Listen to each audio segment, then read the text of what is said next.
Today is August 29th, 2018, and we're here in the home of Alan Patricof. Thank you so much, Mr. Patricof, for sitting for an oral history with the Computer History Museum. It's really a pleasure to have a chance to talk with you. So I'd like to begin by asking you a few questions as you look back on your professional career for some thoughts. The first is, you've had decades now of an incredibly productive career. What is it that has been the driving force that keeps you continuing to work as an investor? Well, I think obviously if someone's working at my age, I'm 83 now, you have to have a lot of energy. So it starts out with having a lot of energy, which you have to dissipate somehow. And you also have to have, I believe, a enthusiasm for life and a curiosity, which I think is absolutely the key word that makes a venture capitalist. You have to be curious to always want to find new things. And I think that I stay active because I want to stay relevant. And I think that unfortunately people who, leave their work environment early, many succeed, but there are many people I know who kind of waste away and lose their relevancy in every aspect of life. So I keep going because that's just my nature. I don't give up. I just always look on the bright side. As I say, I intend. I've made it public. I broadcast this publicly that I intend to live to 114. And I picked that year because I heard a gerontologist once say that we could all live to 114. The only reason we don't is because we have prostate cancer or tuberculosis or pneumonia or a hip replacement. All these things subtract from 114. Well, I've had many of those, but I still like the idea of 114. So I really have my psyche adjusted, and I'm serious about this, that I've set a goal of 114. And if people laugh at me, they can come to my funeral and laugh there. That's assuming they're alive when I die. I live my life in a very aggressive, positive fashion. I think the best analogy is if it's raining, I don't carry an umbrella. If I want to get across the street, I don't pay too much attention to red lights. I weave between cars. And I wake up every morning with a positive attitude. So if you do that, and plus I'm physically very active in all my physical activity. I just came in from a 22-mile bike ride with one fellow 42 and the other one 34. And I kept pretty close pace with them. And so that's how I live my life, and that's how I've always lived my life. And here I am today in perfectly fine physical condition, fine mental condition, and with a very positive outlook, and I'm looking forward to the next 31 years. Well, I would love to make a date 31 years from now for the museum to come back and do the next installment. That's fantastic. So as you reflect back on these years of your productive work, you've worked in venture, you've worked in public service, you've worked in philanthropy. What are some of the most significant areas of impact that you are grateful that you've been able to work in? That's a pretty big question. I mean, that could take hours to give you the answer. I think if I just would ramble on. I mean, I don't know how exactly to answer where I look back and reflect on what positive. I've had so many positive elements. I mean, I've been very fortunate. Everybody, they talk about what was your biggest problem, what was the biggest crisis. I haven't had too many crises in my life. I'd say the only crisis at the moment I'm experiencing is my wife's health. But other than that, I really have been very lucky. My family is well. My businesses have succeeded. My personal business, not every company I've invested in has succeeded, unfortunately. But I when I started my business in 1970, I have never had a losing year, and that's pretty good. There are very few people that could say that. Well, yeah, and so I honestly can't, because people ask all the time about your setbacks. I honestly can't say there have been setbacks. I would say the venture business has had some very tough moments to it, and many of our companies have had problems. That goes along with the territory, but in terms of my own economic success, I have no complaints, and I have erred on the side of sharing it with all my fellow partners to an excess, and just the way I built my business, my first business and my second business, and so along the way I've run a very ethical life, and still do. I don't borrow money. My father taught me that. So I don't owe anybody money. I never had a mortgage, never took out a loan for anything. I'm fortunate to be able to say that. And I try to never sued anybody, never been sued. And I think those are the things you can leave as a legacy to your family, at least. And I built two pretty big businesses along the way, one of which has proven it's long succeeded me, and the other one I'm still in process. Well, thank you for summarizing. I'd like to follow up that by saying, getting your viewpoint on some of the people that you've worked with. You've been an investor with many remarkable founders. You've been partner. You've served with many people. As you think about some of the key people that have either influenced you or that you've been able to be a partner with, who would be some of the people that stand out in your mind? That's another hard question. There have been so many. I was fortunate to work under several people who were quite unusual. From the very first job I had, which was a firm in the investment counseling business run by an economist, a man by the name of Ragnar Ness, and then I worked for a interesting man in the area of development capital before there was venture capital. It was in the 50s. And then I worked for an unusual man by the name of Arthur Ross, who ran a family investment vehicle. I was the number two, and I was with him for 7 years. I learned a lot under him, and I left because I didn't see him retiring, and so I thought I would be number two the rest of my life. And I was very prescient. He died a year or two ago at 97, and he worked the entire time he was there. So I would still have been number two. And I left him in 1968. So that's 50 years ago. And he's left a big legacy behind him in terms of organizations and edifices. But one of the most interesting people, I can't say that I necessarily learned a lot from him, but one of the people I admire is the first investment I made when I started Alan Patricof Associates in 1970 was a young guy, very unlikely young guy, who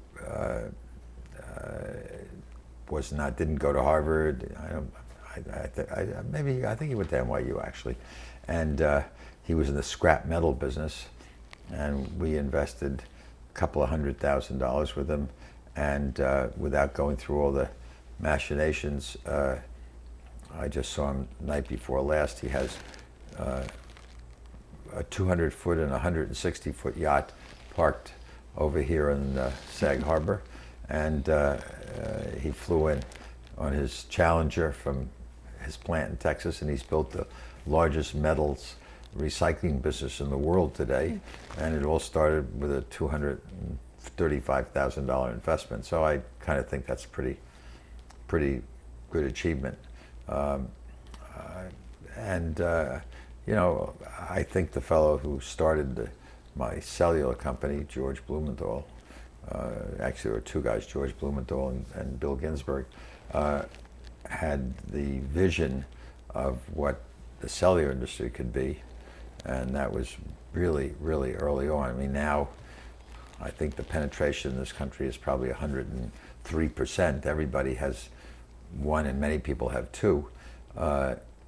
They had this vision of what cellular could be, but they had no idea, nobody had any idea of how big it could be. And that was, you know, I think that's something I admired them. I always consider that one of my best accomplishments of any of the entrepreneurs I worked with. You mentioned that you have this insatiable curiosity and intense interest in staying relevant. As you think about technology trends as they're changing, what are some of the things that you find that are on the horizon that are going to be forces for change going forward?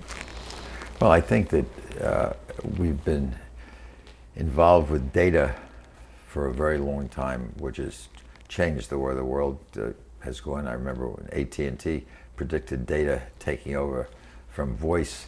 I think we're at a period where voice is going to not necessarily take over from data, but I think voice is becoming more and more important in terms of how we give commands to our television set, to our computers, to our car,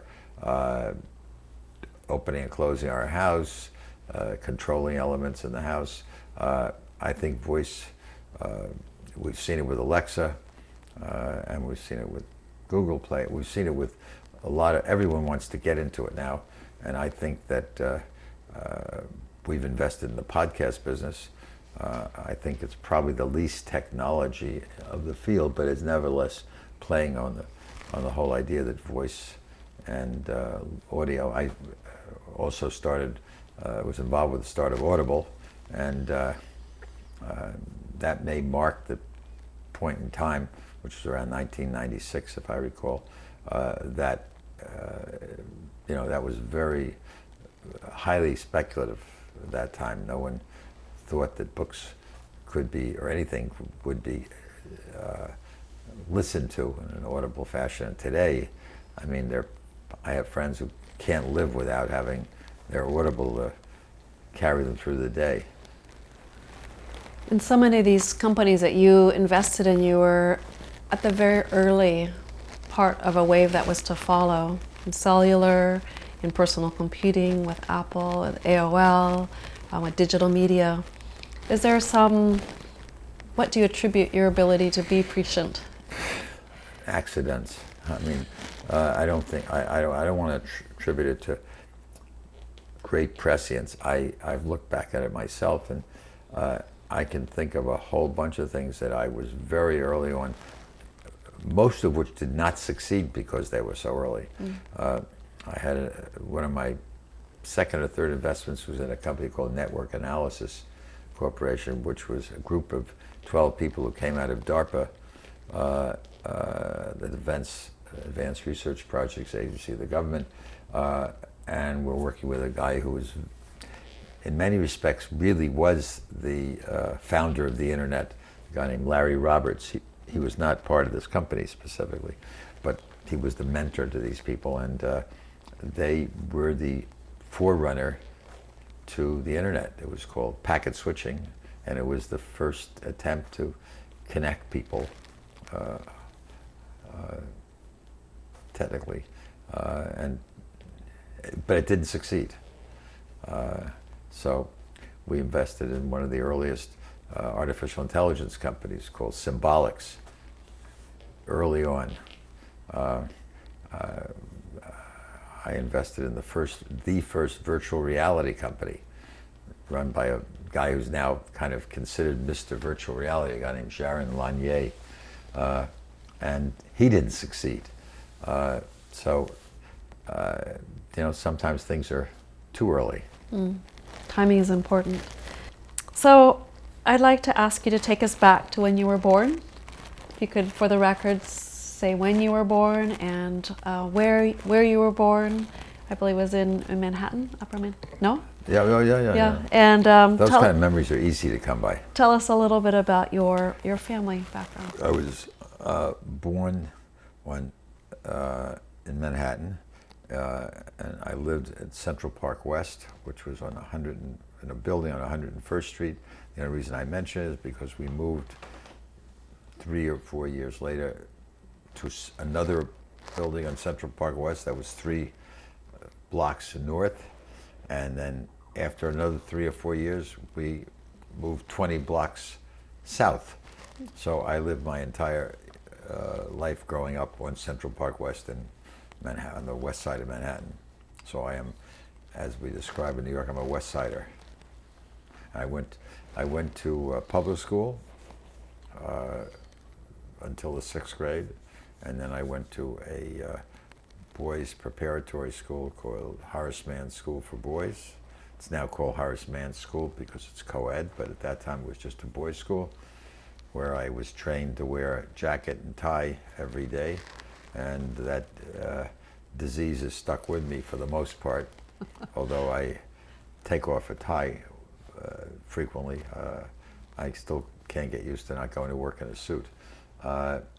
And I went there for the full high school career, and then I had, we don't need to go into, I had my dreams of going to certain schools. I didn't get into that school, and at the last minute, I graduated from high school without a college, and so I applied de novo in June, and I applied to 4 colleges and decided to go to Brandeis, which was a pretty good school, and I went down to a preliminary meeting for parents and students, and when I went there, I was so overcome by the religiosity of the crowd. This would have been the 2nd or 3rd class in Brandeis, which was much more orientation towards like Jewish backgrounds at that time. And I came home and decided, I put another label on my trunk, and I went to Ohio State, where my father had gone a couple of years. My father was originally from Russia, but lived his life, all his life, from the age of 6 in Middletown, Ohio. So it seemed like a logical place when I was not happy with all the selections that were available. And I went through Ohio State in 3 years and did very well. Coming from Horace Mann, you're pretty well prepared for all the AP courses. And then I graduated from there and took a job in New York. Before we go to your first job, I'd like to ask a little bit more about your family background. You mentioned that your father was an immigrant, and can you describe a little bit of the milieu Sure. of your home? What did you do together? Who was in your home? The ideas that were part of? Both of my parents were immigrants.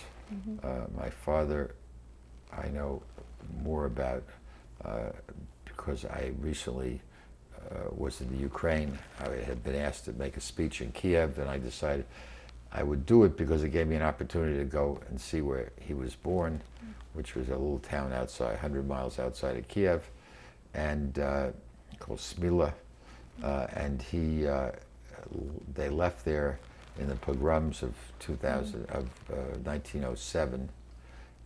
His mother and father had both died, and there were 5 or 6 brothers and sisters, and they, I don't know how they did it, but they got from Smila to Rotterdam, and I have the ship's manifest that they were on, and they sailed or steamed to Ellis Island, and from there they were accompanied by another relative, distant relative, and they got on a train and went to visit. I went to stay with my father's mother's sister, his aunt, and lived his whole entire growing up in Middletown in Dayton, Ohio, with his, I forget, 5 brothers and sisters, plus another orphan family, and he was in a household with 14 children, and one person was taking care of. She only had 2 of her own. The other 12 were she assumed responsibility for, and my mother came from someplace in Russia also, but we don't have the record. She was one of 4, three girls and a boy, and they came over here and grew up in Waterbury, Connecticut. And I don't know what ship they came on. And then my own home was, my father and mother were both poor, and but they managed to get through. You know, we didn't live in poverty by any means, but you know, nothing was easy. As I like to say, I never was in a taxi or in a plane until I was in my 20s. You know, they shopped efficiently. Our vacations were all by car. We would travel down to Florida for whatever is 24 hours, stopping them at whatever they would call motels in those days, and you know, sleep 5 of us in a room. And you know, our vacations were going to Vermont, going to Canada, or going to Florida. I'd never been to California till I remember in my late mid-20s. So it was very narrow. I didn't take trips to Europe. I didn't know what that was even. I never knew what golf was. I didn't know what skiing was. All our activities were in the neighborhood. And you know, I'd say we lived very much a family growing up. You know, Sundays were going to visit relatives. That's what Sundays was for. Saturdays my father worked, and I would go down with him often. He was in the remnants business, which is piece goods, a yard and under, and it was very hard work. And he had I don't know what you'd call a store or a business on a Bond Street, which today you probably could have bought the entire block for what one apartment on the block costs today. It's now it's in the west side of lower Manhattan, 2nd, 3rd, 4th Street. Bond Street's right in between there. And it's now extremely gentrified with restaurants and high-rises. But in those days, it was a lot of people like my father who were scraping together to make a living and moving piece goods around to the people who were manufacturing clothing in that whole downtown area. So it was, you know, it was perfectly satisfactory growing up, but definitely not luxurious. Do you think about your own education and your curiosity and your work that ended up being in finance? Do you see roots of that, seeds of that in your childhood, or did that come later? Well, I guess I did evidence it along the way. I mean, when I was 6, I stood by the subway stop and sold the Saturday Evening Post for a nickel, standing with a bag around my neck. I also, in college, worked a large part of the way, paying my way, doing various things, selling fraternity favors, selling ties, doing market research, and I worked every summer. I worked for Western Union. I worked for What did you do for Western Union? What do you think people do for Western Union? Did you deliver telegrams? messages? I definitely delivered telegrams. I didn't work in the office. And my most interesting job in my summers was I worked for Burlington Industries. In the old days, they had dictaphone machines with tubes that they would scrape after each dictation so they could, someone, just like a recording, instead of a recording that record like this, it was tubular, and people would speak into a microphone that was tied by a wire, and then afterwards I had the job of scraping the dictaphone tubes. You know, during the war, I collected newspaper for the war effort. I collected tin cans for the war effort. I guess all these things collectively were, I guess, an entrepreneurial characteristics. I mean, I would say that they all led to something. Plus, I guess my father encouraged me, but I didn't follow in his footsteps. Mm. And you mentioned he encouraged you. In what ways did he encourage you? No, but to make a living. Oh. And he was very, you know, it was the Depression, so he lived his life and imbued me with this idea of not borrowing, spending within your means. I wish I could convey that to my families, children and grandchildren. Children and grandchildren, those are lessons that should be passed on. So let's take it back to you. It's very old-fashioned. I was raised the same way. That you finished your undergraduate career and then you went to business school at Columbia. Well, I went and got a job, Okay. and when I had the job, the person who was head of it was very friendly with the dean of Columbia Business School, and he encouraged me to enroll and to get an MBA, and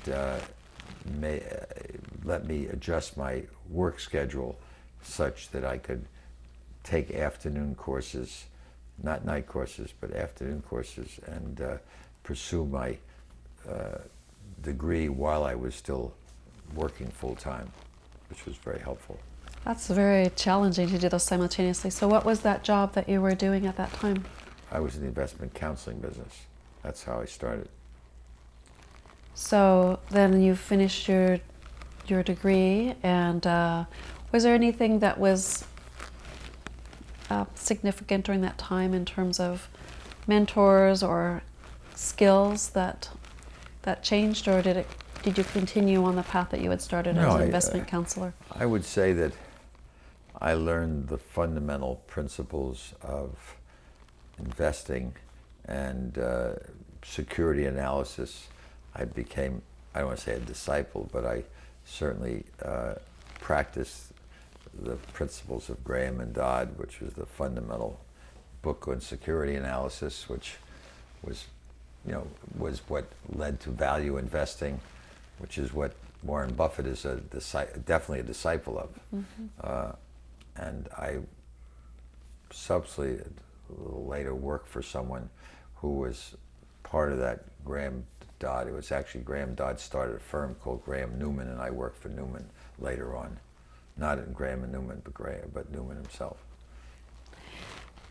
I'd like to ask you now about some of these people who you mentioned were your influential, Ragnar Nass at Nass and Thomas and Arthur Ross.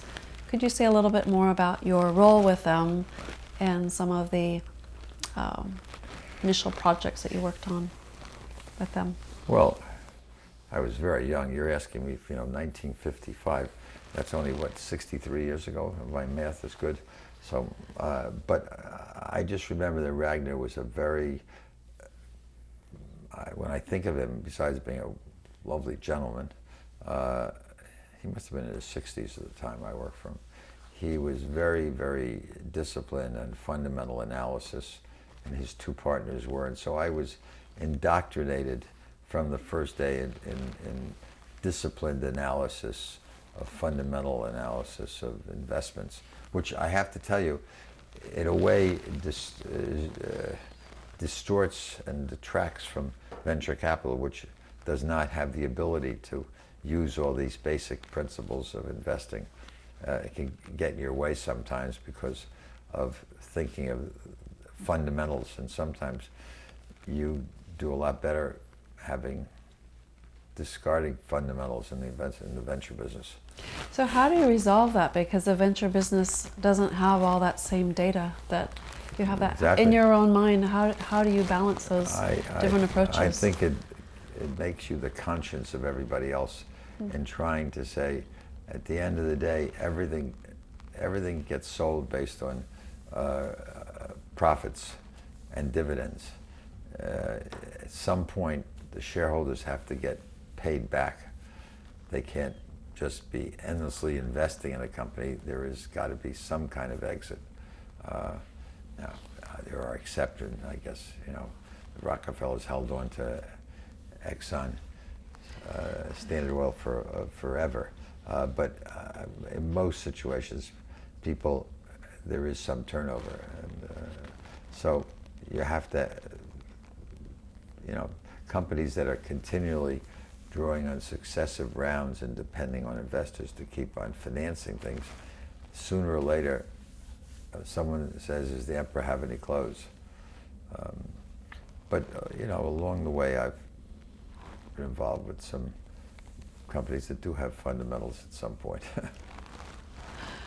I read about, I wonder if this is a true story or not, about you getting your first job on Wall Street by walking Yes. floor by floor. Yeah. Would you mind telling us that story? It's 100% true. There were no headhunters, and having been a graduate of Ohio State, they weren't recruiting at Ohio State. Certainly not, Goldman Sachs or whatever the firms were at that time. So you had to get a job by old-fashioned shoe leather. I mean, you read the New York Times for the classifieds, but this was 1955. Wall Street finance was not a big area of interest. People were more interested in working for Bloomingdale's. So I knew I wanted to be in finance. Wall Street was finance. So I just went down to Wall Street and took the elevator to the top floor and walked down from floor to floor asking if there were any open jobs. And I was lucky that it worked. I can't remember whether this was the first, second, third, or 50th. I do know that we were on the 35th floor, so it was close to the top in that particular building. And you could walk down the fire stairs. You didn't take the elevator. Today, you can't get into a building, so that approach is impossible today. That's quite a remarkable story. You knocking on survival, determination. That's right. So I'd like to fast forward now. We've talked a little about your early work, and you mentioned that you made the decision. You were, I believe, working on some private family investments, but you made the decision to strike out on your own. Well, when I left the private family, right? I was recruited by Mickey Newman, who was from the Graham Newman, and I went to work for him. And he had, this was in 1958, and he had been chairman of the board of a company called Northwest Industries on the New York Stock Exchange, and he recruited me away because he knew me from the family group I was working at, and he enticed me with the idea I'd be going to work with him and running their pension fund, and also helping him acquire companies and build up an merger and acquisition basis. So it was an interesting job opportunity. But I found out after I was there that while he owned 25% of the company, he was chairman of the board, that there was another guy in Chicago who was called President and Chief Executive Officer, and he had 1% of the stock. But I learned the hard way that CEO means boss, and I was not working for the boss. I was working for someone who was constantly at war with the CEO, because he in effect owned 25% of the company and felt like an owner because he had merged his own company into this conglomerate. It was the world of conglomerates then. And that was when I finally decided, after about a year and a half there, that this was the War of the Roses. It was not going to end. And I decided, because I had been thinking about this as an ultimate step when I left Central National, the family office, that there was an opportunity there. So I set up a firm with the concept of representing high net worth families, of which I knew many through Central National, and so I wanted to retain. I knew that all of them, as Central National, they had a stock portfolio, but when it came to private investments, they had no experience and no interest. Nevertheless, they kept investing in a whole slew of companies that they didn't know anything about, and they had no ability to follow them. So I said I was going to go into business, and I would represent these family groups and run their alternative investments for them. And at the same time, I set up a tiny fund of $2.5 million. But I got the taste for this work when I was at Central National Corporation, when I started a couple of companies, three in particular, that really set me on this course. There were three companies that I put Central National Corporation into as an investor, and which I managed, because I was the only one who followed private companies. What were those companies? One was called Lynn Broadcasting, the other was called Datascope, and the third one was New York Magazine. And I became chairman of the board of New York Magazine, and I was on the board of the other two. And that was my indoctrination into the private equity, the private investment business. And who would have known at the time that New York Magazine would grow to be such an influential? Yeah, at one time it was, I mean, it controlled the social dialogue, certainly, and political dialogue beyond New York. But in the end, I mean, Lynn Broadcasting, which we started with $500,000, three of us, but not for me personally, it was Central National. Many years later, got sold to AT&T for $8 billion. Datascope Corporation, which was in the medical electronics business, got sold many, many years later for $800 million. We started that company with $50,000. And New York Magazine, which we started for $1 million, with $1 million in total, got sold to Rupert Murdoch 10 years later. And I remember the price was something around, it was not exorbitant, $15, $20 million. So they were three successes and three very interesting companies, and I have to say they whet my appetite for being involved with companies and being able to make a difference, as opposed to owning stock in General Motors or IBM, where you really can't make a difference. That making a difference and being the person as an investor and as a leader was something that's you've carried through. Can you talk a little bit more about Alan Patricof, your company, as it started, then as it evolved to Patricof and Associates? Well, really just name changes along the way. We had several name changes. We also, in the early 70s, like 74, set up another operation in parallel, which was doing corporate finance, because venture was very tight. It was a very small amount of money under management, very few clients, enough to make a profit, but not to grow. And so I started a corporate finance activity on the side, and that provided some additional income. And we built the two activities in parallel. The name of that other one? It was called, I guess it was called Patricof Corporate Finance. Okay. So you mentioned about your early investment in the metal business. Were there any other early investments that were significant in you galvanizing your commitment to finance at the time? Well, I mean, we made a lot of early investments. We did we did the first voice response company, which I did with Exxon Enterprises in voice response, which today is a big field, and there are many, many companies doing it. Paraphonics was ultimately sold to, I think, Mitel, but long after we had parted our investment, went public. RSR, the lead melting company, went public. New York Magazine went public. Those were the days you could bring almost anything public at very low valuations, and very, very small amounts of money could be raised. But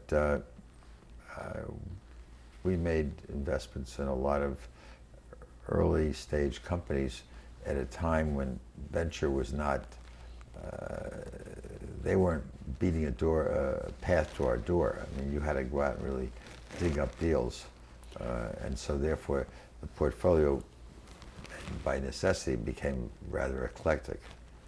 Since you were a pioneer for the venture industry, could you help paint the picture of what the landscape was like at the time for venture investing? It was new. The model itself was somewhat untested. The players were still forming. Can you describe a little bit of what it was like? I mean, it was a very, it's hard to call it an industry. I mean, it was really people who were doing private deals. I mean, Venrock, I know you're going to see someone from there, was certainly a leader in the field. The Phipps family, the Bessemer Securities, J.H. Whitney, those were the recognizable name. Lionel Pincus had started up maybe a year before me with Warburg Pincus. There was a fellow named Harvey Malamud, I think, who had a firm called Harvest Ventures, who I think is still around.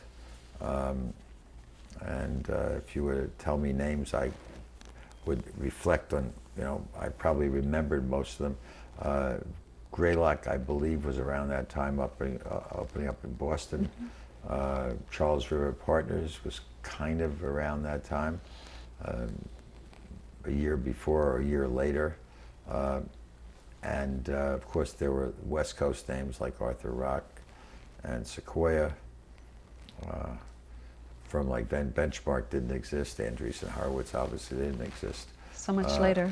Yeah. Draper, Gaither, and Anderson, mm-hmm.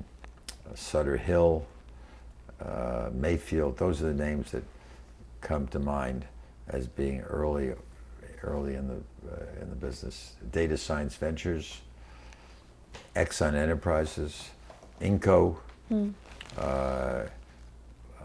Ned Heiser was running Allstate Insurance Venture. I kind of think of him as being the pioneer in the venture business. Unfortunately, he's passed away, so you're not going to get a chance to meet him. But he died a while ago, but he was very early on. It'd be interesting to know what day. And of course, everybody related to ARD and General Dorio. But you also had, the partners of Lehman Brothers, the partners of Bear Stearns, Wertheim, Goldman a little less, that were making investments for their own account or for their partnership. In this array of different people who are really kind of shaping their investments and their firms, did you have a deliberate strategy or business model that you were pursuing, or did it evolve over time? I wish I could say I had a strategy. I mean, it was more a question of survival. It was a question of, you were when people, in those days, if you said you were a venture capitalist, people didn't understand, including your wife, what you did for a living, what you did every day when you go to work.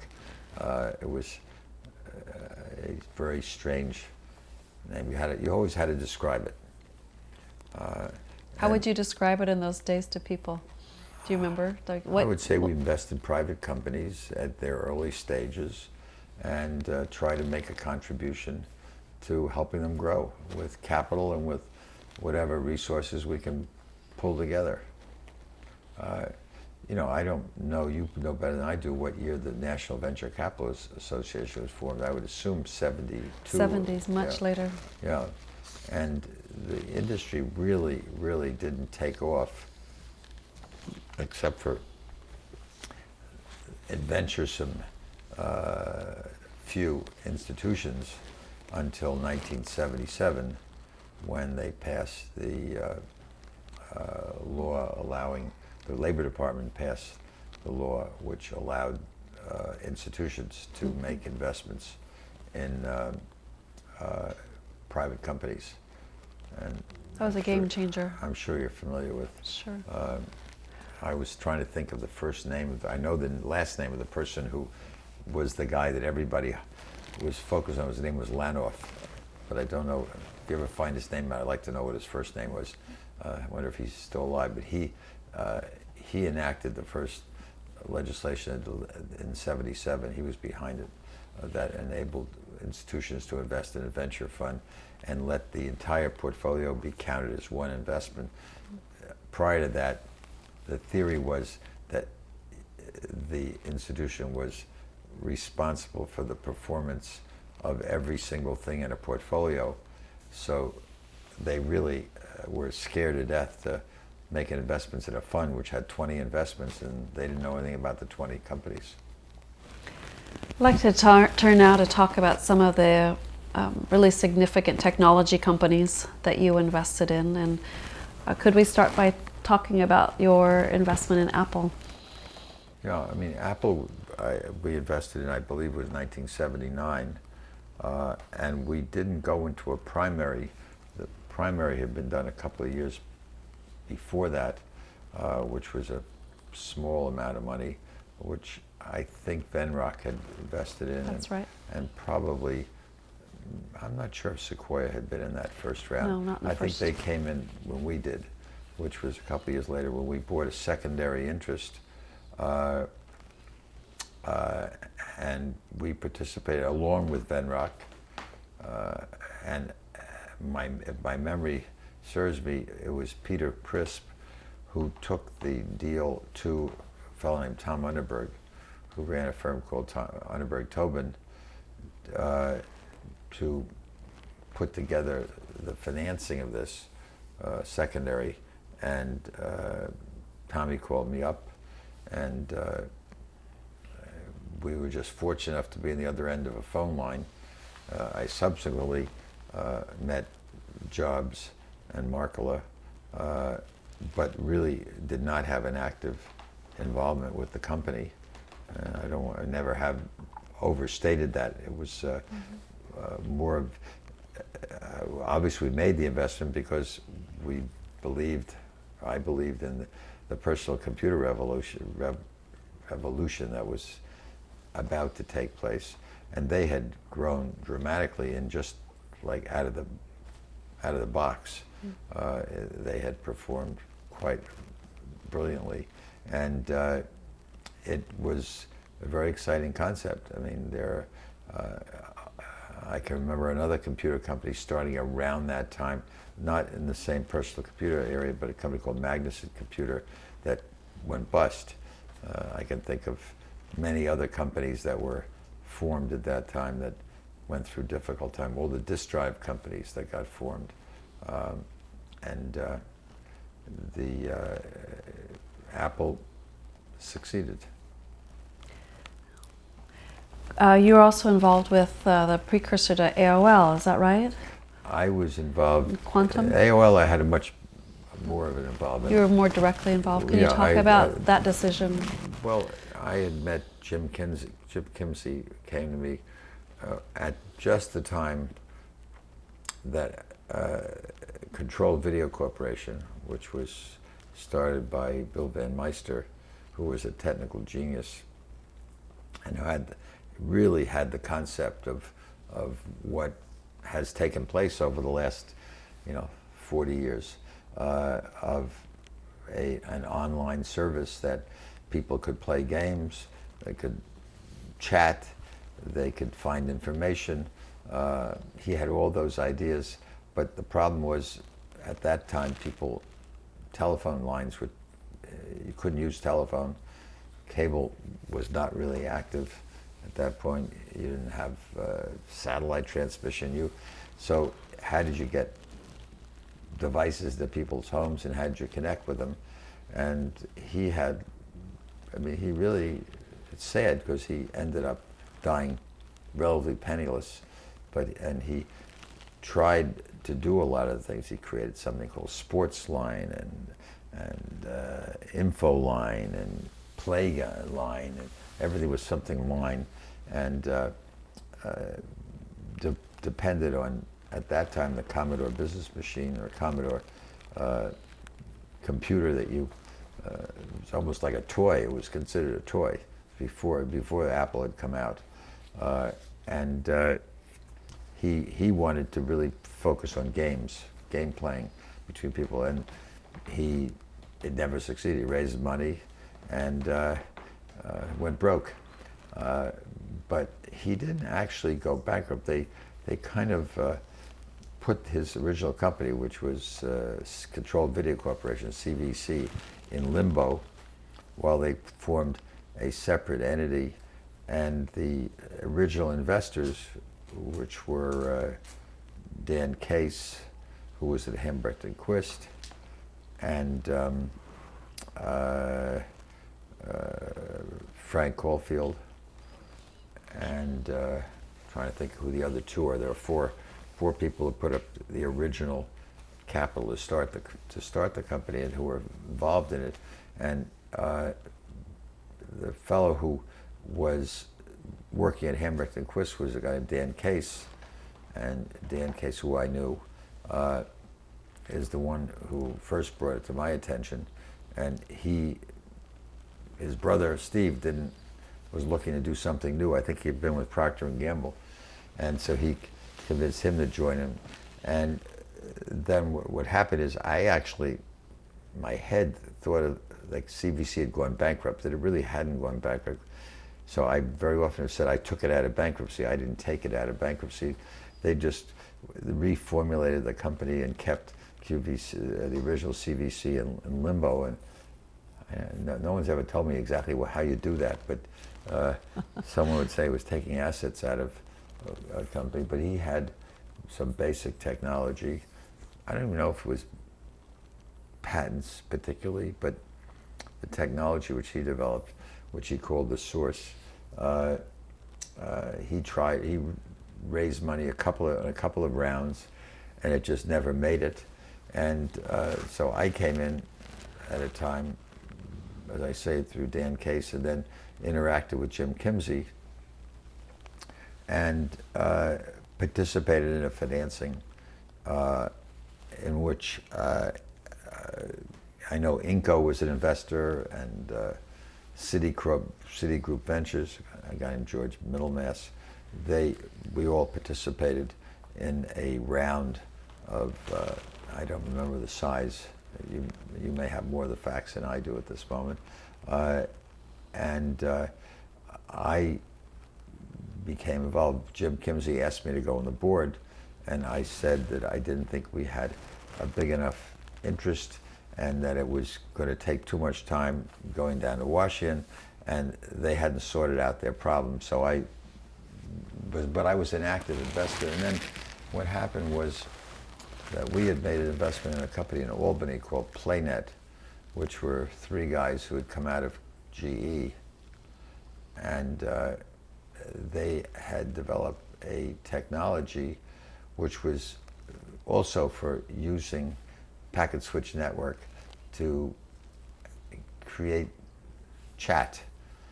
And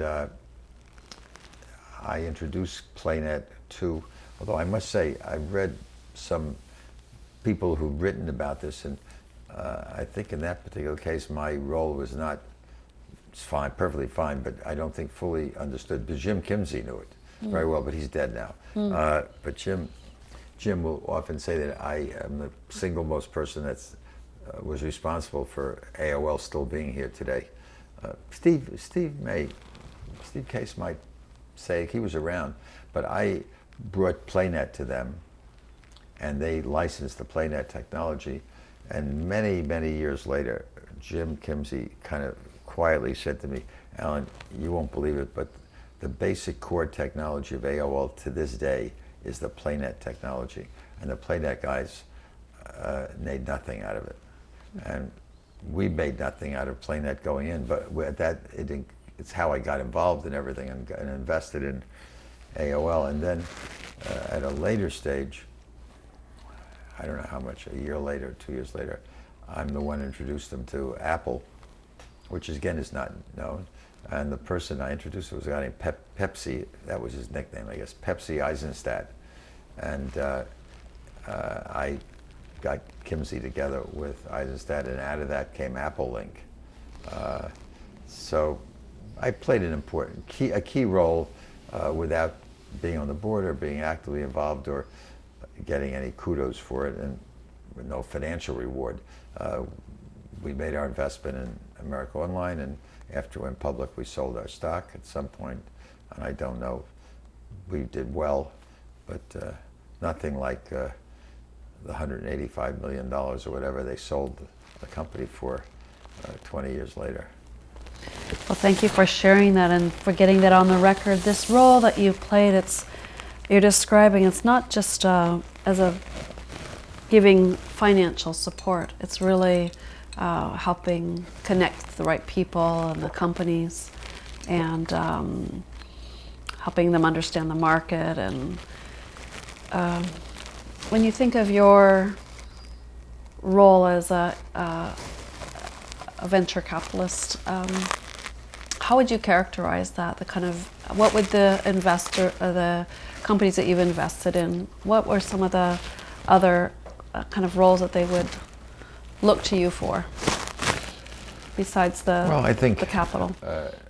A venture capitalist is kind of a friendly ear. I mean, in the dark of night or when things are bad, to have someone you can talk to. So it's, not necessarily your partner, but in a way your partner, but a partner who's available when you want him. I feel very strongly the fact that venture capitalists should stay out of the way and only speak when spoken to. Not everybody would agree with that, but I think that getting too involved in the day-to-day operations is not healthy. I've been on boards where some of the venture capitalists wanted to meet with the CEO every week. I think that's a terribly destructive thing. I had a situation with one of my own partners who became chairman of a company, and the next thing I know is he was, fine-tuning every single thing they were doing. The venture capitalist if the venture capitalist has to come in and do the marketing and has to run the factory, in this particular case, this person I mentioned, just because it's so dramatic, it was a hamburger chain, and he was controlling what the temperature was that they cooked the hamburgers at. And the only reason I found out about it one day was I got a call from one of the directors who said, I won't use his language on tape, but he said, get rid of him. But when that happens, I've always said, the CEO, a good CEO would say, here's the key to the front door, you run it. So I think that speak when spoken to, help when, and I'm always available, and people will call, and a lot of it, truthfully, I think the best thing a venture capitalist can do, again, I'm not necessarily in the majority here, I think the best thing a venture capitalist can do is to help open doors for young companies at a level that can make decisions. Because the hardest thing for a young company is access to a decision maker. They can get in the door, but they're getting at a very low level, and they have to kill themselves going up through the ranks to get someplace. And if you can, not necessarily, you don't want to bruise people on the lower round, but if you can get someone to hear your story, and we spend a lot of our time at my current firm, Graycroft, doing exactly that, arranging for companies, whether it's product or service, to get access to the right people, and then to help them in structuring deals. How do you come up with a structure that makes sense for a relationship? Well, thank you for sharing that. I'd like to also ask you about the venture capital model that you took from New York and the East Coast and took to Europe. You were very early in looking for deals there. I would say Peter Brook was probably first, and we were second. Mm-hmm. Although I didn't copy him, we were both on parallel courses. I've learned that from reading his book. We seemed to be doing the same thing and had the same experience. We tried to export the venture model abroad, and what we've learned in the process, which he learned too, which I found that from his book, is that the venture capital business as we know it here had a great difficulty in Europe because the whole psyche, the risk-taking mentality was so much different than it was here, because failure is handled so badly over there. Failure really can be your death knell, whereas here, failure is kind of a badge of honor. I was very, very fortunate to meet one person in particular, but then two, but one in particular, who I met here and who had a very similar vision to what I had. And he was in the corporate finance business at the time, but wanted to be in venture, clearly. Is this Ronald Cohen? Ronald Cohen, and he wanted to bring it to Europe. And we started out together. I told you I had a corporate finance subsidiary. We started out in our relationship working with our corporate finance activities in a very simple fashion. The deal was very simple. The person who originated got 20% off the top, and everything else got split 50-50, no matter what work was done. Mm. And that prevailed. We never had a word of disagreement about that. And the idea was to get in the venture business right from the outset. That was 76, 77, but we didn't get into the venture business till 1981. The industry wasn't ready, and I'm not sure it was even ready in 81 or in 89. He had a French partner. He had a French and an American partner. They'd met at Harvard Business School. The American partner was in Chicago. He decided to go back to teaching, and so Ronald tried to get me to succeed in being part of this triumvirate, which I was for the corporate finance business. And the idea was I would bring Alan Patricof Associates to Europe and get them into the venture business. And we got into the venture business in 81 in London and 82 in France. And then in 88 or 89, I was approached by two young guys out of Germany, in Munich. They were Munich and Zurich. And they had also, one had been at the Harvard Business School, the other had been at St. Gallen. And they were in corporate finance and wanted to be in venture capital. And we all got, I brought them into the arrangement. And I decided when I was going to do Europe, I didn't have the interest or the time or the ability to manage disparate offices, because I think it's very hard to have multiple offices. So I started with the concept that they could each own their own businesses, and I would benefit financially, mm-hmm. and we would use a general name together. In the corporate finance business, we used the name MMG Patricof, which all countries used. And then in venture capital, it was Alan Patricof Associates. And so all our funds were similar. And, but each one had responsibility for their own country in running it and carrying the overheads.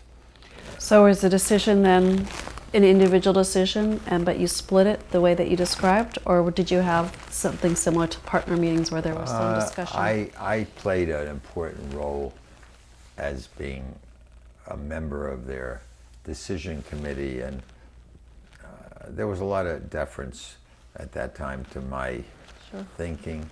But at the end of the day, they were encouraged. It was their funds, but we all had a mutual interest in each one succeeding, and there was a lot of very close friendship, and we worked very, very well together. I mean, we had arguments once in a while, but I mean, that partnership lasted for a long time, and it wasn't a partnership. That interrelationship lasted for a very long time, with many manifestations and modifications and amendments along the way, all very amicably, and to the point where the name was changed to APAX, which was Alan Patricof Associates International. Mm-hmm. That was the X. Actually, cross-border was the idea. Okay. That's what the X was for. And they changed the name in Europe initially, but the American partners didn't want to change it because my name was pretty well known here, and they didn't want to. Everyone's nervous when you're changing name, and frankly, it was a very mixed decision in Europe. There were a lot of people who didn't want to change it, but I think it certainly, in hindsight, it was the right decision. And I don't remember how many years later we changed our name in the United States to APAX as well, so everybody was under the name APAX. And then in 2000, 2002, we merged everybody together. And at that time there was Israel, and there was the German group, which had Spain together with it, and we had an Italian operation, and plus England, plus France, and all that came together so that there now is one company, which is, well, not quite two. There's APAX LLC, or actually it's not LLC, it's PLC, an English company. It's an English firm today. Still, right? It's called, yeah. It's a British. Yeah, but it's it's an amalgam of many organizations. The French operation, however, decided not to go merge their economic interests into the major company, and they have stayed independent. So they are APAX France is a separately owned entity. Has that been difficult? No, they operate totally on their own. There's no, their friendship, but I don't think that they do much together. We also had an operation in Japan, which I started up, and the entrepreneur in Japan, after 3 or 4 years, 5 years, I spent a lot of time in Tokyo. He did not want to be part of an international organization. He wanted to be, he's a very strong entrepreneur, and he didn't want to be subject to any central conversation of decision in any fashion. And so he, in an amicable way, we just didn't renew it after our trial experience, and it was called Apax Globus, was the name of his firm, and it's now called Globus. And I still I would say close, I'm very much in contact with him, and he's a very, very prominent person in Japan today. He runs the biggest, in fact, maybe the only private business school in Japan, which is a separate entity, and he has venture funds. And interestingly, I think I started telling you, Europe never really caught on to the venture being early stage invested. They made some. They made several very successful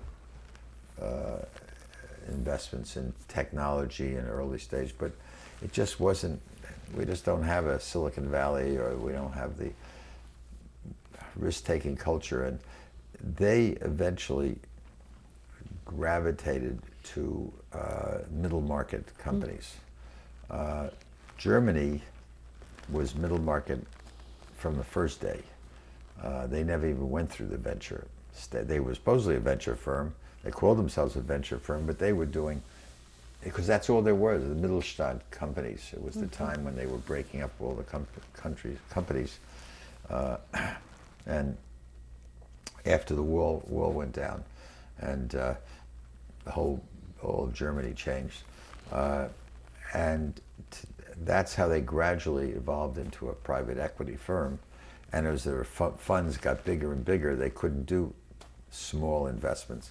And as a result of all the firms going together, Apex in the US has also evolved into becoming a private equity firm. I mean, they wouldn't do a venture deal today. I mean, their minimum investment today is $300 million. I mean, you know, when I think of raising our first fund of $2.5 million, and then 25 million, 100 million. I mean, it took us a long time to get to a $300 million fund, much less a $300 million investment. In fact, I would say they're probably a minimum investment, maybe 500 million today.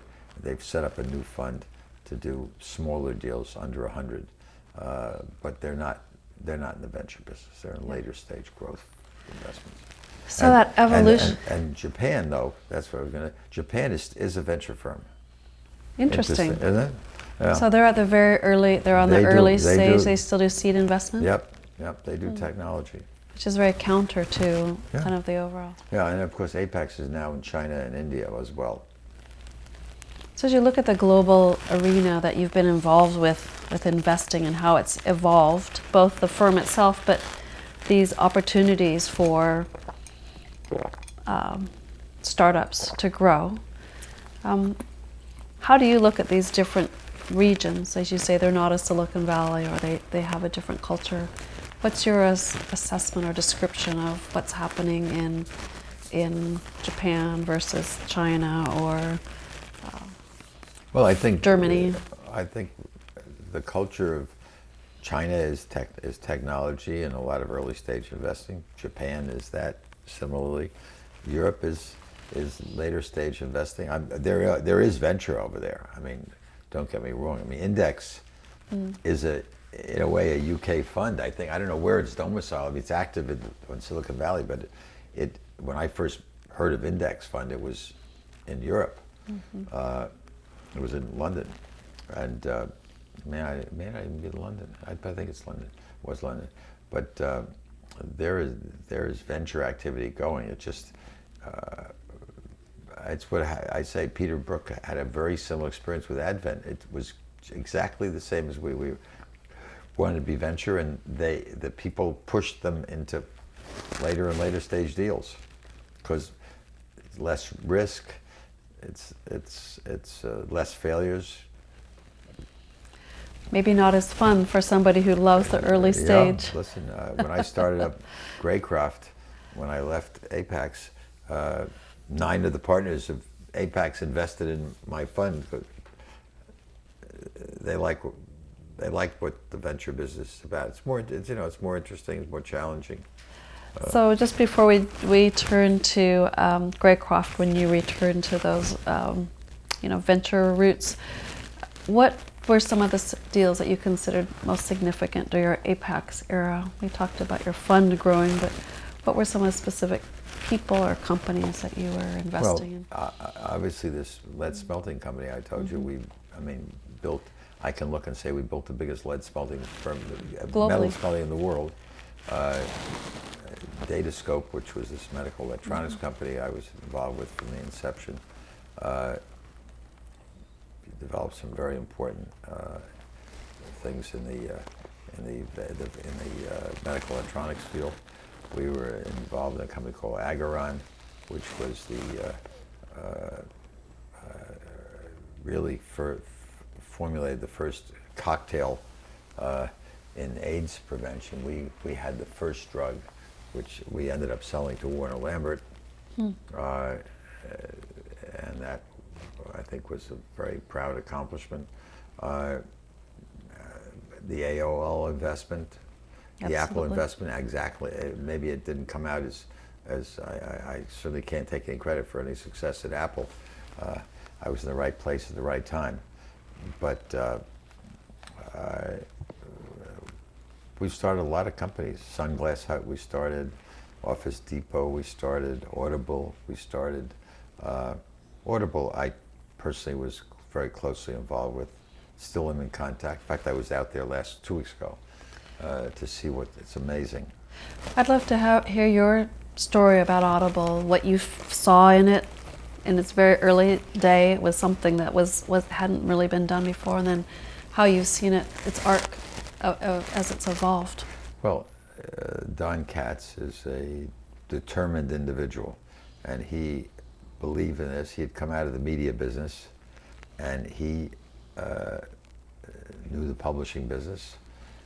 I think he'd been at Time Inc. originally, and he believed that there was going to be an opportunity to have a device which you could carry around with you, and you didn't have to have books on tape.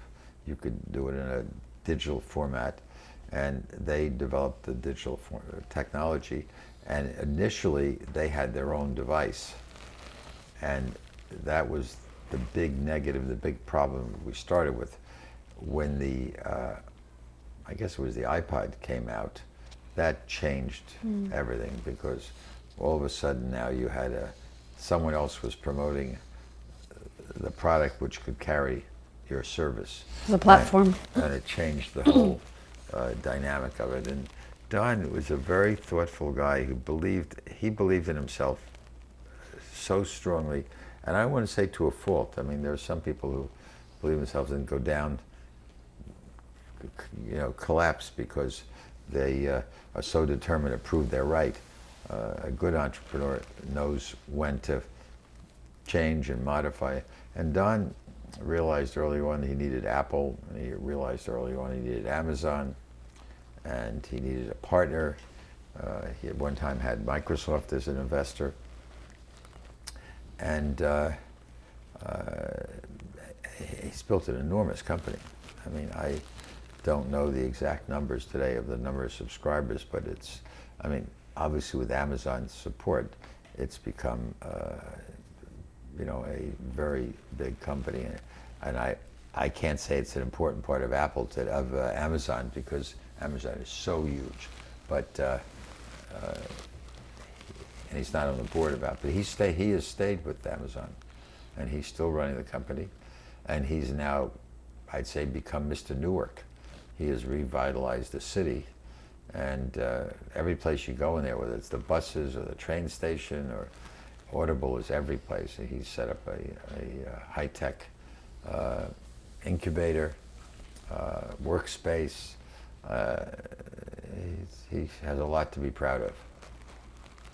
It's remarkable. It's not very many people, founders, who stay and help their company grow, scale, and be sustained. Yeah, and I don't think he's going anyplace. If he did, I'd certainly consider investing in him again, even though he must be in his 60s now. This is a good chance, I think, to talk about those attributes or skills that you look for people when you are identifying who you want to place your money on. You mentioned that he exemplified this ability to both know when to press forward and when to pivot. What are some of the other things that you look for in the people that you invest in? Well, I think you look for passion. I'm a person who speaks his mind, which gets you in trouble sometimes. But I give a lot of talks at business schools, primarily. And I don't encourage people. You ask how many people here want to start their own company, and 90% of them raise their hands. And I'd say, I don't necessarily think you're doing the right thing, and I'll tell you why. Do you really have a passion about something in particular that you really feel it's a driving energy to get done? Or are you just doing it because everybody else is starting a company, therefore you want to start a company? Because that's what most of them are. Most of the companies we see of people, young people who haven't been out there, they just have an idea and they want to try it out. and it's okay, and some of them succeed and, with basic ideas, but I think it's better to go work for another entrepreneurial group, a startup, or maybe a little further along with someone who's running it, who you think you can learn something from, and learn the mistakes, and during the process, get yourself trained in some skills and think about what it is where you really think there's a niche, perhaps, that needs to be filled, where there's a pain point, rather than just finishing business school and being a startup, another startup. And God knows there are thousands of them out there today. But I think having passion, having determination, having skills,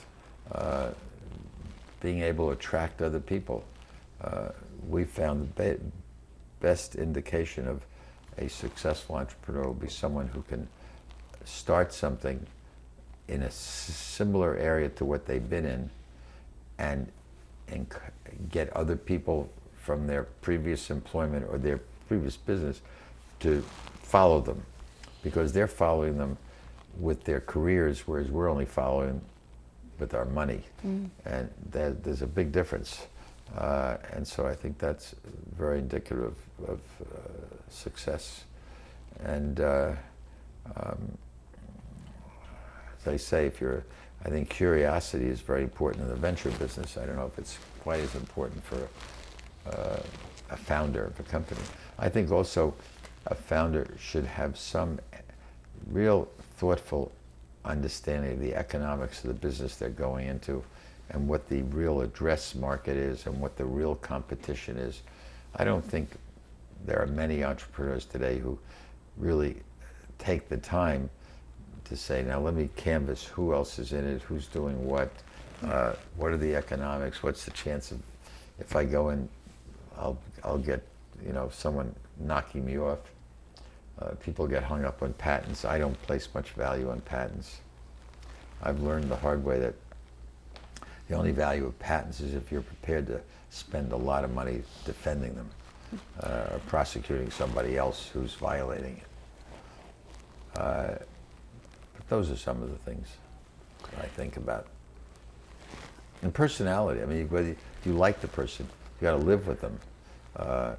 And I know people also don't think that charisma is that important, but I can tell you, if someone isn't really animated in some sense of telling their story and their passion, they'll end up with 1 or 2 multiples less when they go to sell of what they could have gotten if they could tell the story better. That's very significant. You applied all those same things as you recruited your own team then to start Greycroft, which focused again on the early seeds startup phase. Can you talk about what that next chapter represented for you as you started Greycroft? Yeah, well, what was happening is Apex had a venture portfolio that was very hard in the late 1999, 2000, 2001, and it was a pretty rough time, and I wasn't having as much fun as I did before, and particularly because I was letting other people, which you have no choice, make decisions, and I couldn't use my value investing background at all to stop anything, because I would hear, if we don't do it, someone else will do it at twice the price tomorrow. We've got to do this, so we've got to do that. That's why there were 17 disk drive companies, and how many storage companies. And so I decided I wanted to step back, and I talked to my wife at that time and said, what I'd like to do, I think, or she suggested, I should say, is you ought to take your expertise and maybe apply it in the international area, because I had been very interested in the international area. And and I had been very involved with entrepreneurial development and small, medium-sized enterprises. So I started out on a quest on a odyssey of being involved in the international world, and I got involved with a couple of very active charities that were active in the sense they did things abroad, and I joined them in several of those activities. And then I went down to the World Bank because I was friendly with Jim Wolfenson, who was the CEO of the World Bank at the time, and through his auspices I got involved with the IFC, and I spent a lot of time with them and all over the world, primarily Africa. I would say you've done a lot of work in Africa. Yeah, yeah. And out of that came an appointment on the Millennium Challenge Board, which was was developed by Bush, but carried on after him, which was a new concept of foreign aid. And then subsequent to that, President Obama formed something called the President's Council on Global Development, and I got an appointment to that, which really got my juices going. But I decided I wasn't going to do that as a career, because that involved a lot of traveling, and I couldn't see myself leaving home all the time like that. Should we pause right there? And I'd love to hear more about that. Those are so important, really, to see the power of entrepreneurship in developing economies. Can you talk a little bit about your experience? What were you actually doing and leading in those different roles during that period of time? Well, most of these were fragile economies. This was not going to Paris or London. This was going to Bogota and La Paz, and it was going to Timbuktu, literally, and Ouagadougou in Burkina Faso, and I could give you all these fancy names of places that I went to. I got to see a lot of interesting places. I've never been to Shanghai or Beijing. I've been to Chengdu in China. So it was kind of off the beaten path where either these organizations, Trickle Up or TechnoServe or the IFC, had some activity. And their activities took many forms. It was building infrastructure, system, and entrepreneurial support, helping create legislation, getting people interested in financing small companies. In most of these underdeveloped countries, people don't, I can't say now, I'm going back 10 years now, maybe less than that. They don't have much orientation about starting a business. They're in many businesses, and they invest only with their cousins or their relatives or people they've known all their lives. So it's very, very hard for people to raise money, because you just don't give someone like we do. I don't know any of the people I'm financing. We can check them out, but that culture doesn't exist in any place around the world. This is, I'd say, indirect investment. And there also is in public markets, they get public, so they can't realize in their investments, and they can't raise subsequent rounds, and they can't borrow money from the banks. And so a lot of what I was doing was proselytizing with banks and with groups of small business people, and I spent a lot of time trying to start up angel groups, because I thought that would be a good way, and there were virtually no angel groups at that time, and I would say there are probably a bunch of them around now. So I think it was making speeches, but that was the least of it. It was helping form angel groups. It was helping with legislation. It was helping, and then it was visiting basic entrepreneurial groups and or companies, and trying to, give them some of the principles. The IFC has this program, Small and Medium-Sized Enterprises, and they're trying to give money and nurture young companies. And it's a real struggle, but they're in basket weaving, they're in dressmaking, and they're very vulnerable, and they have a very hard time raising money, and there are no big success stories. One of the things that we have here is we have heroes, we have success stories all over the place. I mean, you know, Fred Smith is a hero, Howard Schultz is a hero. You know, you could go down the line. So I found it very challenging, very exciting, and very rewarding to be involved. And I didn't mean to, but I think I built a parallel reputation in the developing world. I mean, maybe not today, but there was certainly a period I was more well known almost abroad than I was here, because someone coming over with my background was kind of unique. I can't say what it is today. Well, certainly there are these ripple effects from your work there, your leadership and your example, working with groups there. What do you see as the essential vision of how entrepreneurship can affect developing economies at root?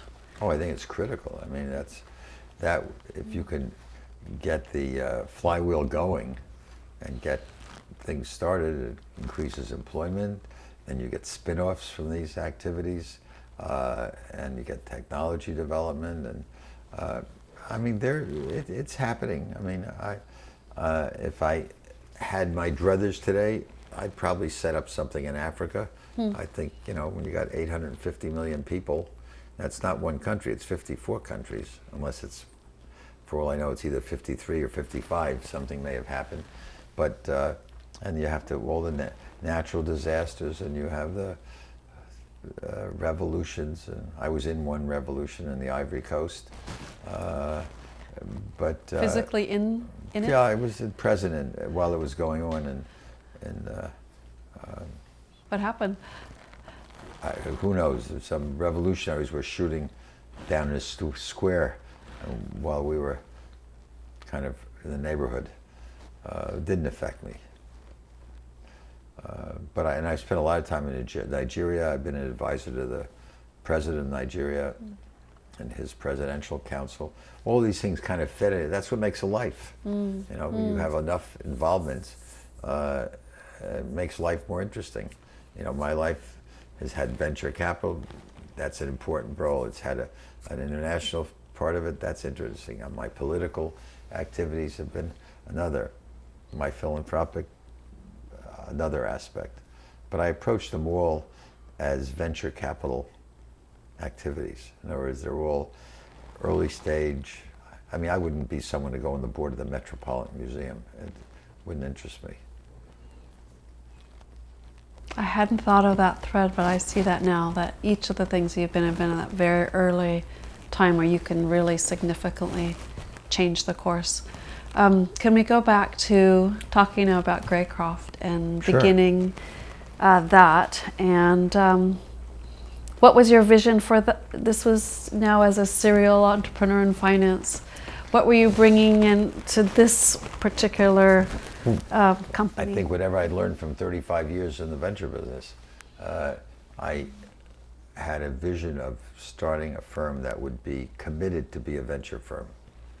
So definitionally, Greycroft can't become a private equity firm. Now, when I leave, you know, the game can change. I mean, it is not the most profitable strategy because, I mean, we raised our last fund just very recently of $250 million, and we had $600 million committed to invest, and we turned it down. Mm-hmm. That's turning down a lot of money, a lot of fees and a lot of carry. But if we did that, we would change the nature of the business. And we don't require board seats. We never make investments by ourselves. We do not assume any company will go public that we invest in, because 99% of them don't go public. So, you know, these are kind of basic principles, and it's very appealing to an entrepreneur to say, you don't want my board seat, you don't want 20% of my company, you don't want, you know, controls. I mean, we're an observer. We're legally an observer in every company. we're not stupid. I mean, we're not ignoring our fiduciary responsibilities or avoiding them, but we're being realistic about what a venture capitalist can do and should do. What we spend most of our time is helping them get business. So this is so different in the era of billion-dollar funds, which there are many. Multiple. This is NEA is NEA is a good I example. got like 3 billion. 3 billion this last one, 3.2, I think. So it's hard to be venture and be 3 billion. so you're kind of have a counter model, but this discipline has enabled you to really work very tightly with your entrepreneurs and your founders, and to attract a certain kind of founder that wants to work with you. Can you talk about some of those people and the relationship that you've had with some of the founders that you've invested in the Greycroft time?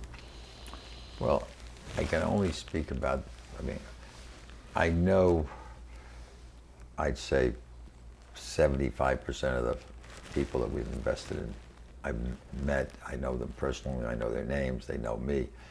There are a certain number. When you build a firm, we have now 30 people. We have 15 people, 16 people making investments, and I don't know every single one of them, particularly in the seed area. Sure. But I make it a point to read everything that's put out, so everybody in the firm knows that if they put out a memo, I probably am the one person who's read it, for sure. I can't be sure everybody else has, and will comment from time to time. And then I personally am responsible for 5 or 6 companies, accidentally, not because they're the biggest, the best, or anything, just that each one gets companies going into there, and I'm involved with 5 or 6. So, my involvement with each of these companies is different. Wisdom, having done it before, introductions, guidance, all the things I think you should do. I don't run any of these businesses. When I get involved, though, I can be very actively involved in a positive way. I think if you spoke to the CEOs of my company, they'd say, Alan is, believe me, he's on his game. He's on top of everything that's going on. He knows. He reads the reports. He reads our monthly statements. If they don't come in time, he'll be the first person to say, where is it? I'll initiate things of ideas for them, and they will most of the time come to me and say, can you help with something? Which is a good relationship to have. So that dynamic, that relationship between you as a VC and the founders is just really at the essence of what can help companies grow. Sometimes when it goes awry, people have called VCs vulture capitalists. Yeah, I don't think I've been called a vulture capitalist. So when you look at the venture business now and the particular approach you're taking, how do you assess the way that the industry has evolved? The scale in some companies is very large. There are boutique firms. How are you looking at the industry today? I think that most people raise as much money as they possibly can. The ones that are small, there are very few. Benchmark has announced last week, they are consistently staying small. Their definition of small, which is fine. They have a phenomenal record, but I think their small means $500 or $600 million. But for them, that's small. They probably could easily raise $2 or $3 billion. Mm-hmm. So, I respect them for what they're saying. And there are a few others who have that approach. Anyone else who's small is small because they can't get big. We can get very big. Mm-hmm. I'm proud of saying that. We did no solicitation for our last fund. And we had a line out the door of people who've tried to get into our funds. And we're not the #1 fund in America. but I think we have a reputation of being careful, of being honest, straightforward in telling you the facts, being very communicative to our investors, and producing a decent return.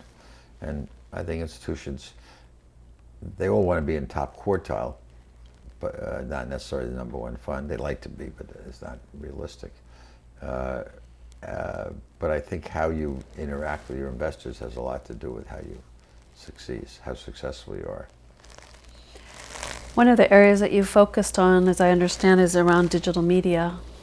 You talked about your early investment with New York magazine, but since then you've been in so many, and Audible, but Huffington Post and others.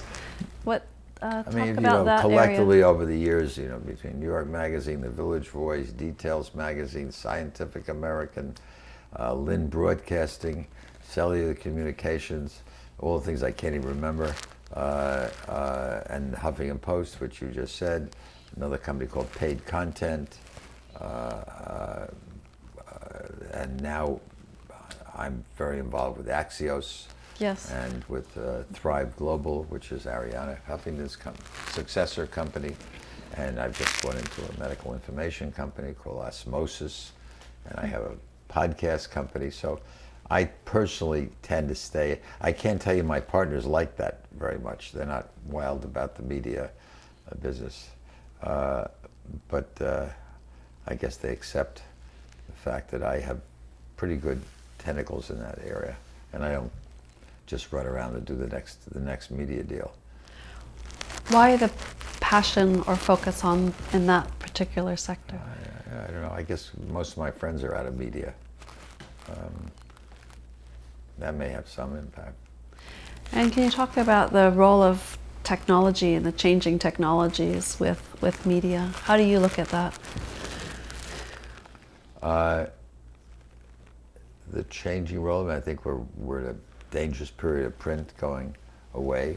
Not going away, but having diminishing importance. I was surprised to hear the other day that Daily News is in a lot of trouble in New York, and it's very little now a paper. It's really a digital product. U.S. News stopped printing. It's totally digital. New York Magazine, its biggest activity is in the digital world, not in the print area, and that's being sold. So I think print publications have got a real problem. I think that the best way you could be is if you're in a subscription mode. And I'm very impressed with a group that I'm not an investor in. I knew this person's father was a woman named Jessica Lesson, who has something called The Information, which I'm impressed by the performance they've had. I like what I'm a subscriber. Yeah, so am I. And unfortunately, too many of them are ad-based. Mm-hmm. We've talked a lot about some of the big home runs and big hits that you've had. You mentioned that you haven't, that you've been able to have a net positive return in all your years, but not everything is up and to the right.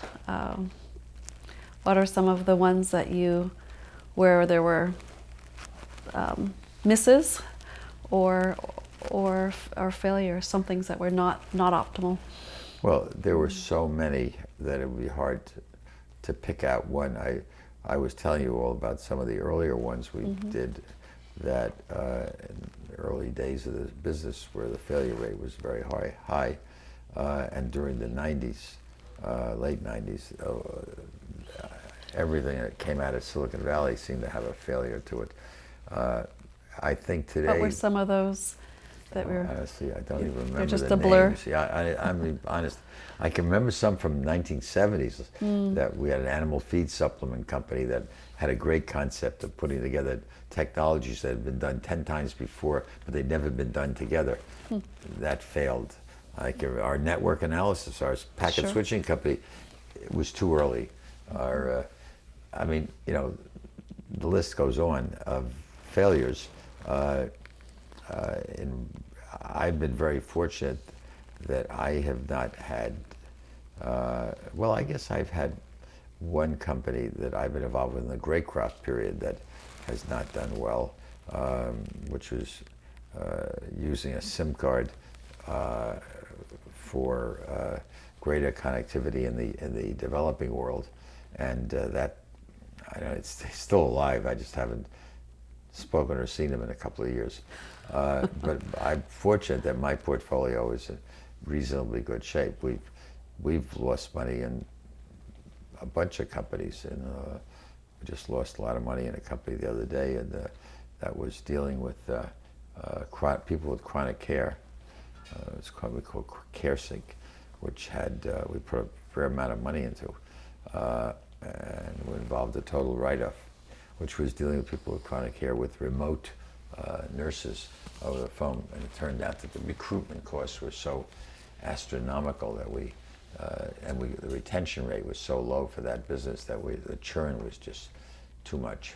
But anything today that's advertising based is being dramatically affected by Google and Facebook. And anything in the internet or anything in the retailing business is being affected by Amazon. Mm-hmm. And it's a challenging environment. I've spoken out very aggressively in recent months, about the Amazon effect and the whole internet effect of what it's doing to the social fabric of our country. That bothers me. I would like to include that if you have spoken on other channels, but would you share for the record here about your concerns? I've written about it and I've spoken about it. I think that, I was influenced a great deal by a book 10 or 15 years ago called Bowling Alone by a guy named Robert Putnam. I don't know if you ever heard of it. Yeah, And it was all about the social fabric declining. Bowling clubs, bridge clubs, church activities, all the things, Boy Scouts, all those things where the character was changing, which brought communities together. And I think now what's happened is with the computer screen, kids are not playing out. I mean, my grandchildren probably are playing a video game today instead of being out playing volleyball. People are not calling up for dates, but they're going online or going to social events to meet other people. They're going online. Everything is taking place in an online world. Shopping. I mean, my daughter-in-law's, I don't think they've been in a store probably in years. I was in a store just before you came. Mm-hmm. I still go shopping. I still read a hardline newspaper, and New York Times is sitting over there, and I still go shopping, but go into the stores on major avenues and shopping centers are being decimated today, and people just are not socializing and going out and physically doing things they used to do, which was, I think, a healthier way for social and community participation. So I hope we're going to find a way to rebuild that. I think that experiential retailing may be partially the answer, where you can get people to come back and do things that are more than just statically, picking up something off the counter and buying it, but having more of an experience. Mm-hmm.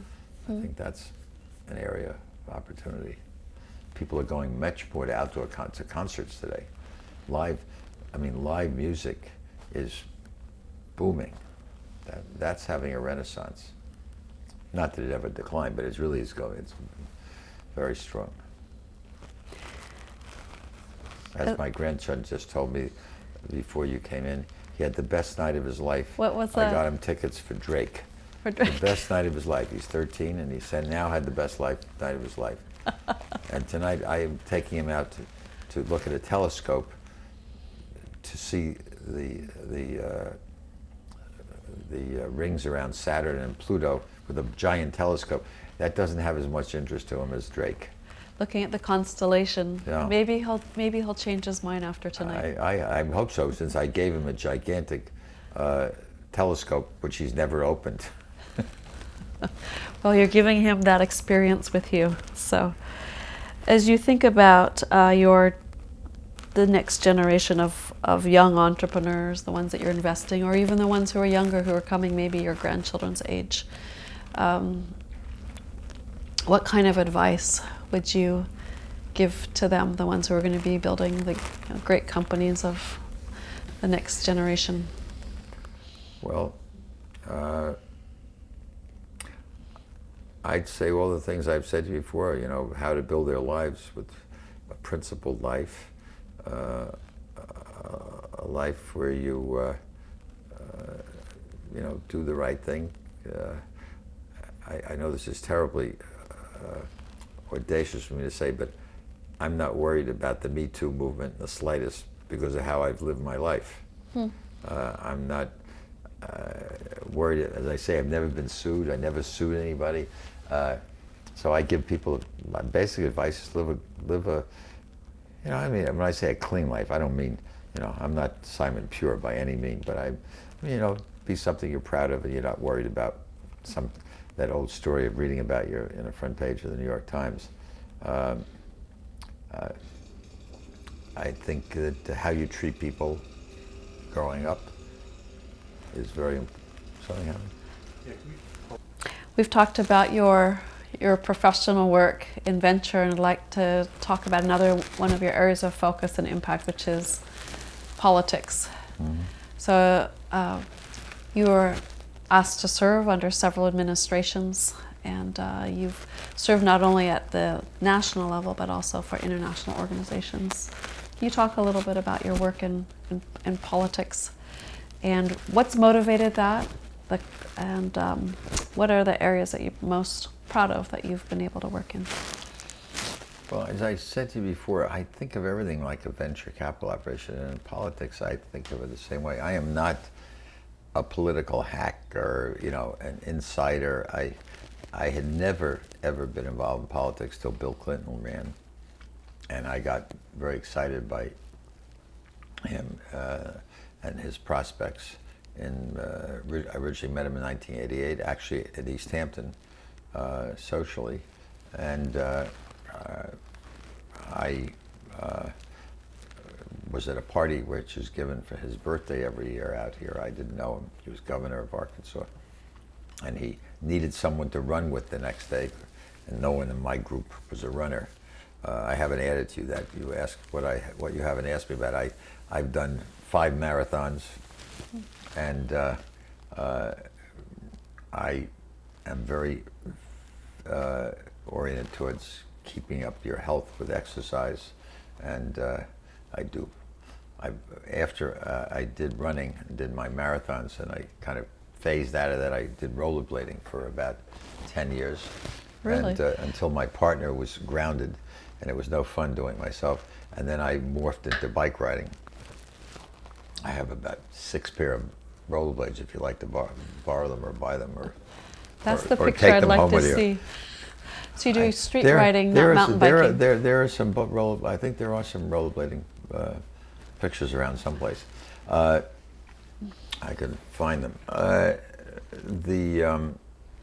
So I got involved with Bill Clinton because I thought he was a very exciting individual, and I liked the idea. I'd never been involved with politics, and so it was like a startup when he ran in 1991, and it was early on. I was a seed investor, and when I get involved with something, it's my nature to, like glue, to stay involved. I'm not a dilettante. Well, maybe, I mean, I do a lot of things, but I stick with them. I can stick with multiple things. I read 3 books at a time. So I got involved with Clinton's campaign, helped give his first dinner for fundraising. I gave his first, my wife actually, it was the most important one, gave a big fundraising benefit for him at the first Was time. that here? At the Sheraton Hotel in New York.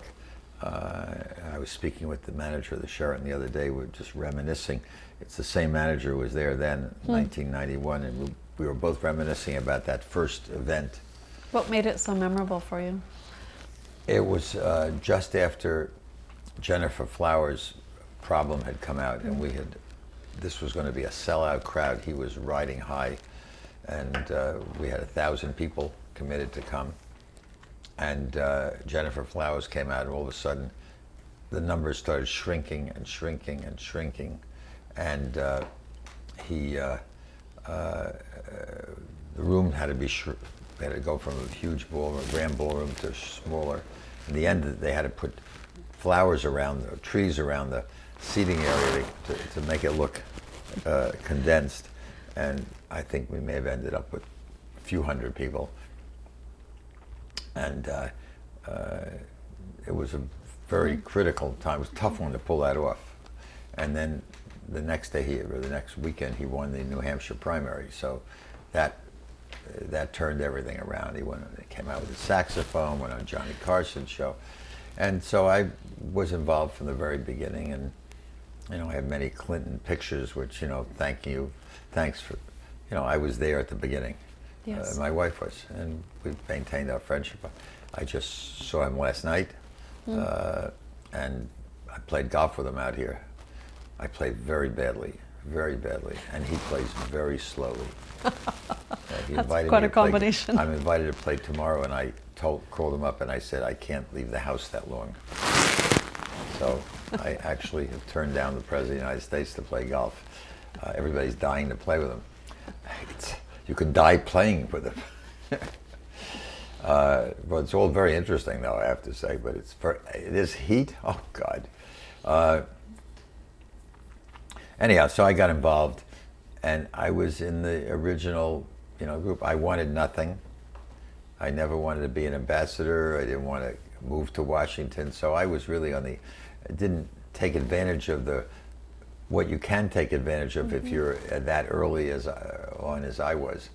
I did one thing during his administration, which was pretty significant. I ran something called the White House Commission, the White House, I can't remember the right, White House Small Business Commission, or the White House Commission on Small Business, which was a set of meetings that took place all over the country with 25,000 people attending, and we went from city meetings to regional meetings to a master national meeting in Washington, D.C.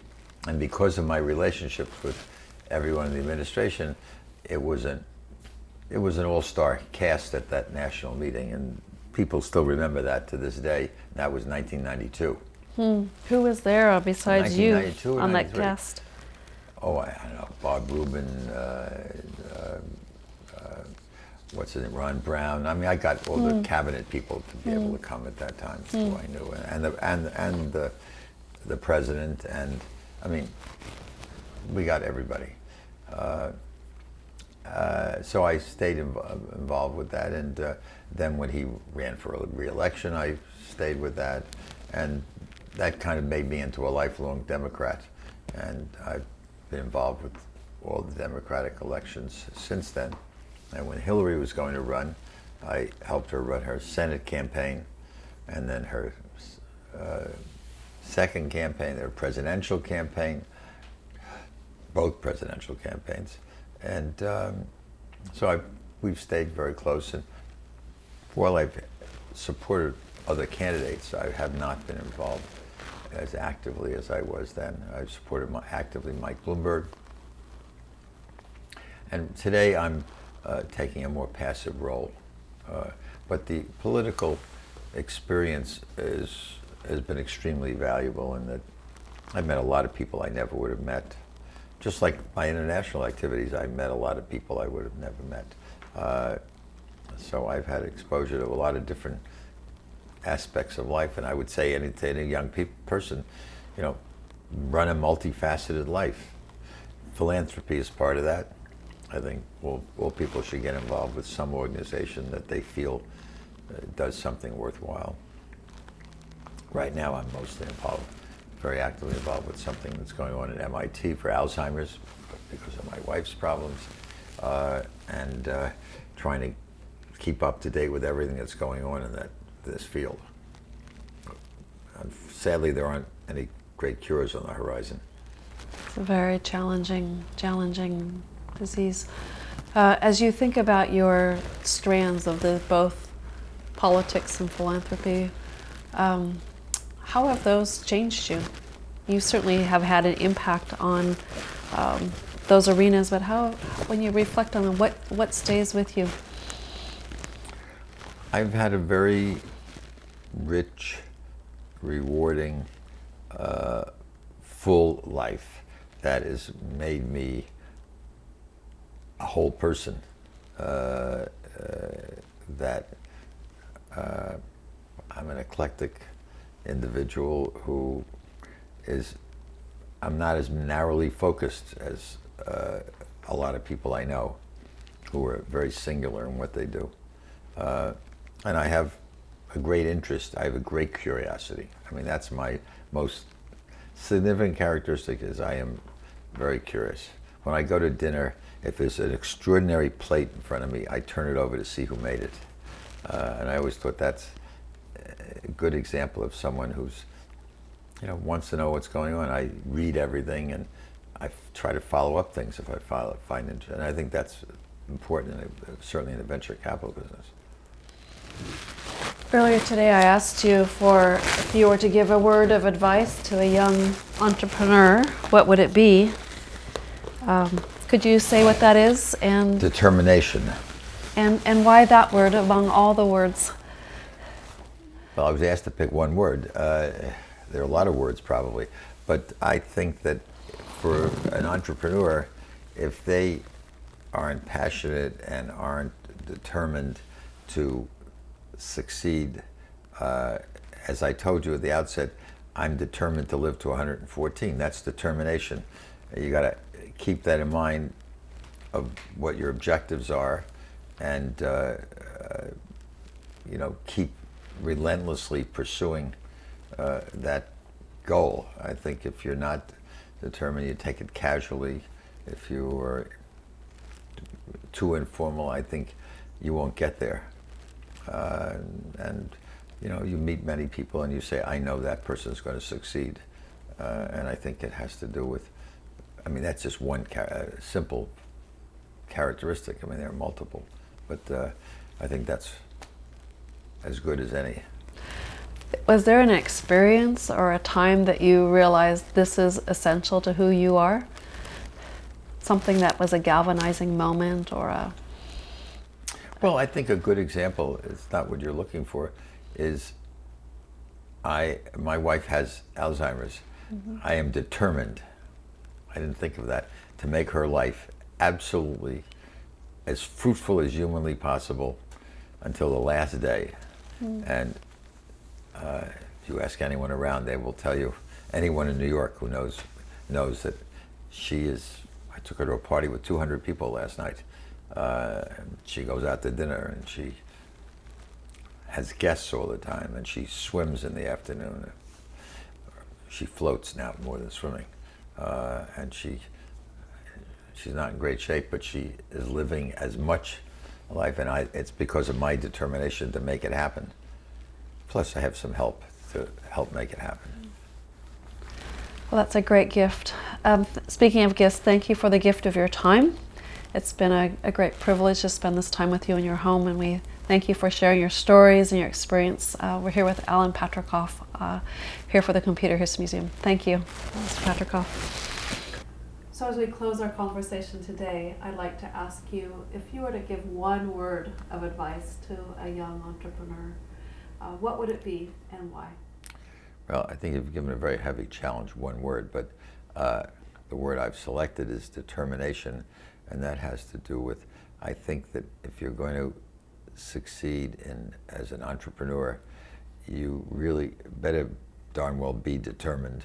Passion, have the passion which goes, and determination goes with it, and says, I'm just going to, I'm going to break any barrier, because along the way there are going to be many obstacles, and many people are going to punch you, and you're going to fall down, and you've got to be able to get up just like a prize fighter and keep going back and improvising and keeping your eye at all times focused on what you want to accomplish and what the goal is. And I think this tells it all.